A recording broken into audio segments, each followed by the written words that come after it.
Okay, in this chapter, we're going to look at psychosocial development during the phase known as early childhood. So first of all, we'll take a look at emotional development as it occurs in early childhood.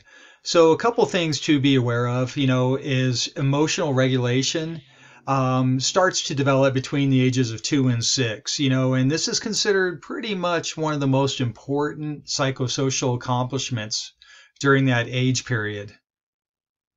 And emotional regulation, just so you, can focus on that and understand it, that's defined as when and how emotions are expressed.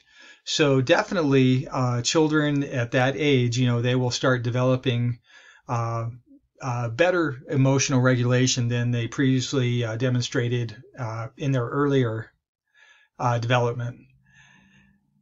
Okay, another phrase we'll look at here is effortful control, and that is defined as, the ability to regulate one's emotions and actions through effort, not simply through natural inclination. So that's what's important is the term effort, so it is a conscious, effortful control of one's emotions and actions. And that, and keep in mind here that this is in regard to early childhood development. Continuing on, we'll take a look at Erikson's proposal of the initiative versus guilt phase of development. And Erikson, you remember he developed what was basically 8 types of phases of development, but we're just really looking at the third, which was what he termed psychosocial crisis. But basically, initiative versus guilt, that's basically the child's basic feelings and thoughts regarding their ability to succeed at what they and accomplish what they are undertaking. And if they don't experience that type of success or whatever, they may experience some feelings of guilt.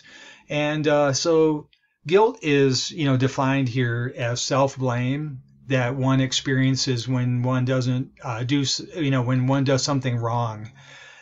So just keep that in mind. These are, broad generalizations, but these are definitely important to know and understand. And last but not least, shame. Well, that's defined as people's feeling that others blame them, disapprove them, or are disappointed in them. So guilt, remember, that is more self-motivated. That comes from oneself. But shame is the feelings that one experiences when others blame, disapprove, or disappointed in them. Okay, moving on. So we'll take a look at the term self-concept. And what does that mean? So that's basically, a person's understanding of who he or she is. So definitely, based upon their self-esteem, their appearance, personality traits, that kind of thing. And definitely, what's important to keep in mind here is, the development of self-concept, is strongly connected to parental confirmation, which means, how parents confirm things like the individual's esteem, appearance, personality, things like that. So parents have a big play in the development of the child's self-concept. And so protective optimism here, that's another term that Erikson used. And that's basically, that refers to the idea that young children are not realistic. So that means that, they believe that they are strong, smart, attractive, able to achieve any goals. And, and it might not be realistic, you know what I mean, that the extent to which they believe these. But on the other hand, they also contribute, though, to confidence, and it helps young people to learn to persist in their pursuits. So let's move on here. So we're going to take a look at brain maturation. And so the neurological types of advances or growth, that's important is, to keep them. Some of this was going to be a little bit of review, from the last chapter, but just keep in mind, so during this phase of development, the growth of the prefrontal cortex, at ages 4 or 5, that is, increased myelination. So that's what's important to keep in mind here. Okay. And so, they'll have, improved behavior abilities, longer attention span, better self-control, increased social awareness and self-concept. Okay. And so also the development of motivation. So there are two types of motivation. The first one is called intrinsic motivation. And intrinsic motivation, that refers, keep in mind here, before I actually get started on the difference between intrinsic and extrinsic, but motivation is one's basic drive or reasons that one pursues a goal. So keep that in mind, okay? And so let's come back to intrinsic motivation. Intrinsic just means that comes from inside a person. The need, for example, need to feel smart or competent. So intrinsic motivation can also be, like take, for instance, students who are in college, and they may be intrinsically motivated to achieve a 4.0 GPA or something like that, whereas, others who may be extrinsically motivated, they just want to pass the class and, get through school in order to get a better job or something, so that might be the difference. Extrinsic motivation, that just refers to, that the need to have achievements, it's the, one achieves that and gets rewarded from the outside by receiving material possessions or another person's approval or esteem or something like that. So intrinsic means internal, extrinsic means external. So let's move on here. So definitely, motivation,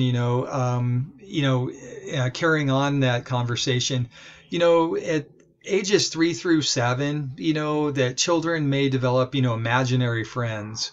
So that's really common in that age group. And they help to combat loneliness, and aid emotional regulation, and usually that is intrinsically motivated. Okay, so let's change gears here and let's look at some types of activities are really important to childhood development. And first and foremost, play. So play is considered the most productive and enjoyable activity that children can undertake. And so definitely, when one watches children play, sometimes they'll engage in increased complex social play, and that's actually due to maturation of their brain, and so as well as increased, as they spend more and more time in play, it will become increasingly more complex, and that's important for their development.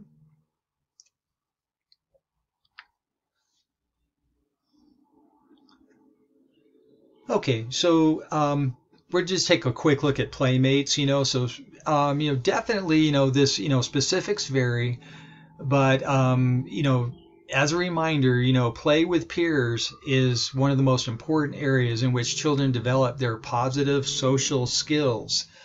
So, so playmates, usually are people about the same age, and roughly the same social status. And usually they refer to social status because, that is, playmates usually are people that are in one's same neighborhood or something. So, they may experience the same social status, socioeconomic status. All right. And so playmates, they're important because they provide, practice in emotional regulation, empathy, social understanding. And that's important to understand from here. Okay, and then rough and tumble play, it's also known as, as active play, but especially young males, they, are sometimes observed, engaging in rough and tumble play. They'll do, play fighting, or wrestling or chasing or, things like that, but so rough and tumble play, that just basically, mimics aggression, but there's no really real intention to really cause harm or anything. And, it's just pretending, especially common in young males, like I mentioned. But what's important about that is active play that actually advances the children's social understanding. Can also increase, likelihood of injury or something, and I'm sure those of you who have children have already experienced that or actually observed that. And so last but not least, rough and tumble play is, can positively affect, prefrontal cortex development. So please keep that in mind. All right. Now, on the other hand, another type of play is drama, pretending. And they call that sociodramatic play. So, drama. And so what's important here, is children learn when they're engaging in sociodramatic play, they explore, they rehearse, social rules. They learn to explain their ideas, they learn to practice emotional regulation, and they also develop their self-concept. So those are important ways that sociodramatic play really aids in childhood development. Okay, so we referred a little bit earlier to emotional regulation. So let's take a look at some of that in a little more in depth now. So emotional regulation, that's really important for interaction, especially playful interaction and everything, because children, as they're interacting with others, they have to learn to kind of regulate their emotions. Like take, for instance, if they're temporarily upset, they may need to, learn to, well, you don't need to cry or aggressive or engage in aggressive behavior immediately, that kind of emotional regulation. So definitely, what I put here as just a quick note, so empathy, that develops with the theory of mind and it leads to compassion and pro-social behavior. So that's what's really important about this conversation right here. And so pro-social and anti-social behavior, those are considered to be innate and universal types behaviors, but hopefully, more often than not, antisocial behavior, that generally starts to decline, throughout, preschool years, and that usually develops, as increased sociocultural interaction.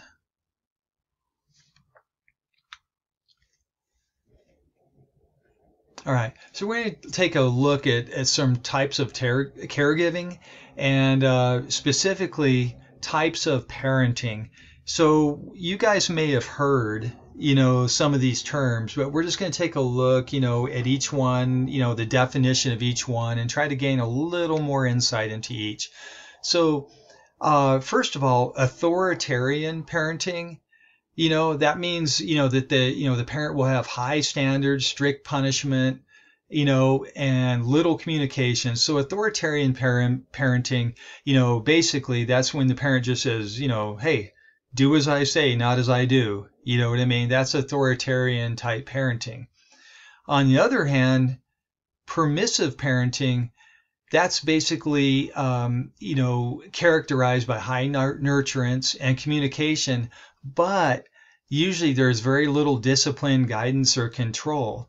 So sometimes, the parent, might just, be a little bit, considered by others to be, a little bit more, you know, a little less disciplinary, maybe even a pushover or something. I want to be careful, how I phrase that, because that doesn't mean it's true for everyone. But, just want to kind of, elaborate on each one. And last but not least, we'll take a look at authoritative parenting. And that's more of kind of a fine, a combination of a little bit of both, so parents, they in this, who are authoritative type parenting, they may set limits and enforce rules, but they're also flexible and they listen to their children, they communicate. And so that's what's important. So please, pause the video, definitely take notes and understand the differences between those three types of parenting. And, just as a hint, you might want to consider discussing this in the chapter discussion forum or something of that. So, okay, moving on. Now, there's a fourth style of parenting, and, sometimes mistaken for a permissive style, but is actually quite different. And that is called neglectful or uninvolved parenting. And that's usually characterized by the type of parent who just doesn't want to have anything to do with parenting. They're indifferent towards their children. They don't even know, they're unaware of what's going on in their children's lives, and they're just more concerned with what's going on, personally, that kind of thing. So keep that in mind. So definitely, we'll take a look at some long-term effects of parenting style. So the children of authoritarian parents, they can become conscientious, obedient, and quiet, but they might not be especially happy. Now, keep in mind, these are broad generalizations. This isn't true for every single child. Children of authoritarian parents, they may feel guilty or depressed and blame themselves when things do not go well. Instead of just saying, look, things just didn't work out, because of these factors, they may just, automatically blame themselves. And last but not least, these types of children, they may actually become kind of rebellious when they become teens or adolescents and leave home before age 20, that kind of thing. Okay. On the other hand, children of permissive parents, they may lack a little bit of self-control. They may experience some unhappiness, in relationships and that kind of thing. And they may suffer from inadequate emotional regulation. And so, definitely feel free to pause the slides here at any point in this video and, think about these.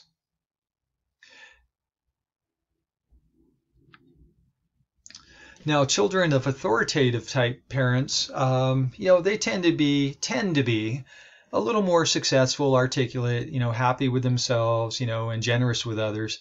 And they tend to get along with teachers and peers a little, more often, get along more well. And so these, remember, these are broad generalizations.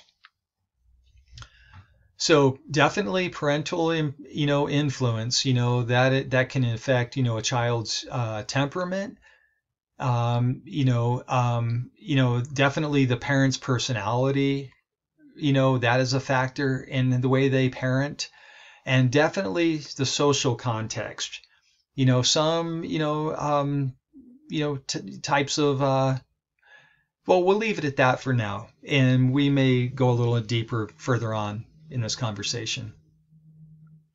Last but not least, keep in mind that culture, and, contextual perspective, and all that, those definitely have an influence on parental styles. Okay, so we'll talk briefly now, switching gears, we'll talk briefly about physical punishment.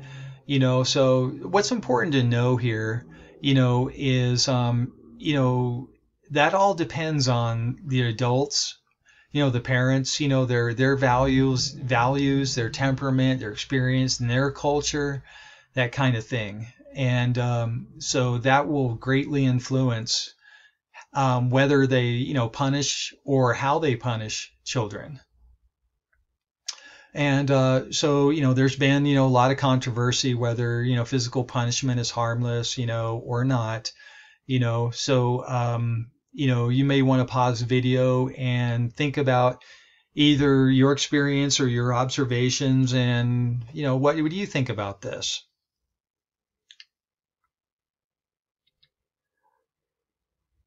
Okay, another type of punishment, these are just very brief introductions to this, is what's known as corporal punishment.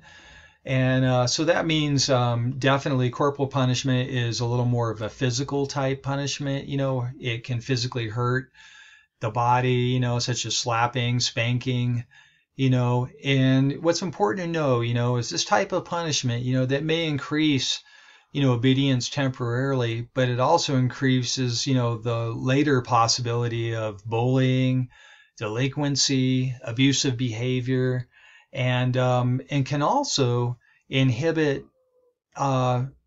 definitely, types of development like theory of mind, and it can increase, aggression, that kind of thing. So please keep that in mind as we progress. So, many children, who are spanked, they don't necessarily become violent, adults, but other factors may contribute to that, such as poverty, temperament, etc. Keep in mind, as I'm going to remind you, this is just broad generalizations. This isn't, applied to every single child. So definitely, what are some alternatives to corporal punishment or spanking? And so definitely, knowing the difference between, these right here is important, so psychological control, that's, the disciplinary technique, involves, basically threatening to, withdraw your love, support, temporarily. And, in order to, kind of facilitate the child's feelings of guilt. And so that's psychological control. Now, psychological control correlations here, so the higher the parent controls, the lower the child, may experience, some types of, they put here as an example, lower child math scores, but, just keep in mind that means basic overall academic achievement, so, and also, that in a depressed type child achievement, creativity, social acceptance, type scenario, that also might be a result of intense psychological control. Okay, another type of discipline, is what's known as the timeout. And the timeout here, we don't have to delve too much in depth in that, so that's basically refers to when a child is separated from other people and activities for a certain amount of time, so, and definitely, it definitely affects children differently according to which culture they were raised in. Okay, so just keep that in mind.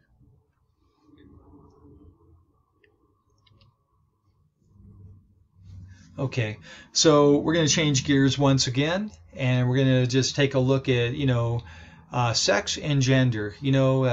So biology definitely determines whether an embryo is male or female. So just during early childhood, this is what's important out of this frame right here, is, sex patterns and preferences, they become important to children and apparent to adults, and so beginning around, age 2, children may start to apply certain gender labels or expectations. By age 4, children are convinced that certain toys and roles are best suited for one sex or the other. So, to make that simpler, boys may say, look, that's a girl's toy. I don't play with those, or, like take for instance, dolls or easy bake ovens or something of that to that effect. I'm not saying whether that's right or wrong. I'm just giving you some examples. And definitely in the United States, sexual stereotype, they are obvious and they become a little more rigid between ages 3 and 6. So why do you think that is? And do you think that's true for other cultures? For those of you who may be from, from other cultural type origins. So sex and gender, so the different sexual differences, remember that refers to the biological differences between males and females in their organs, hormones, and body type. And so just keep that in mind, that is a biological difference in organs, hormones, and body type. That's what's important to know off of this slide right here.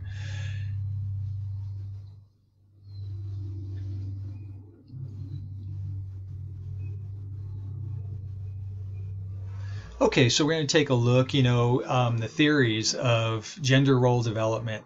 And this is going to be very brief. I don't expect you to memorize all of this, unless, you are very interested in this topic or have some experience with this.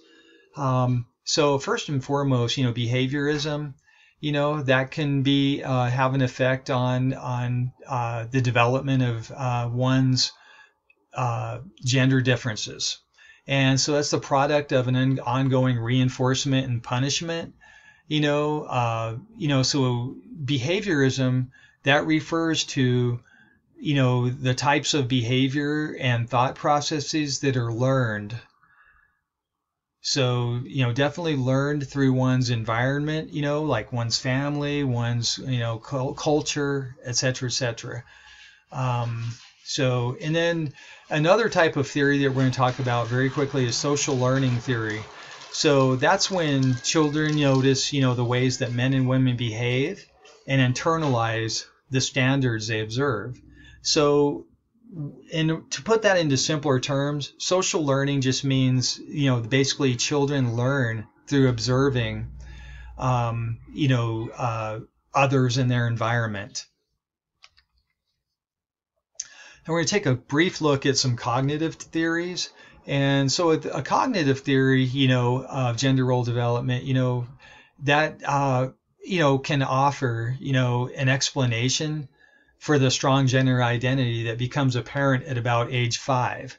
So that's just saying, that a certain, the certain type of mental processes that individual engages in by the age 5, that will develop, help them develop their gender roles or understanding of their role gender-wise.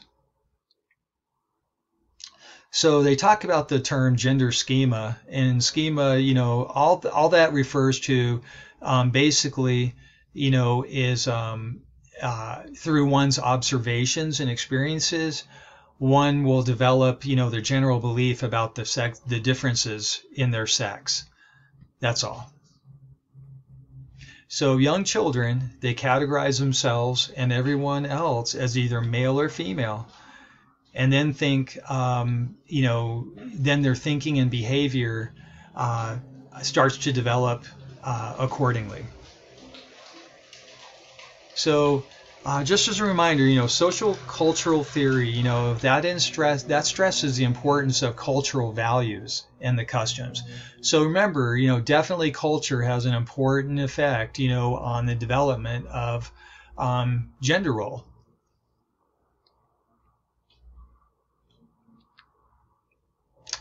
And we'll just briefly talk about evolutionary theory, and that, all that refers to is, that through evolution, basic natural type development that occurs through nature, that sexual attraction is crucial for humankind's most basic urge, which is to reproduce. And that further suggests that young boys and girls, they start becoming aware of being attractive to the opposite sex, so they'll be ready after puberty to find each other. And, and this is all in order to ensure extension of the next generation. So what do you think about that? Do you think that's true? And this concludes our discussion of this topic. I realized there was a little more information, and I hope you enjoyed, thinking about this and going through some of these. And we are done with the 3 chapters that basically look into early childhood development. So I highly recommend that you watch this video again and make sure to take notes and get your study guides for these 3 chapters and work on answering the questions. And good luck, and we'll see you in class.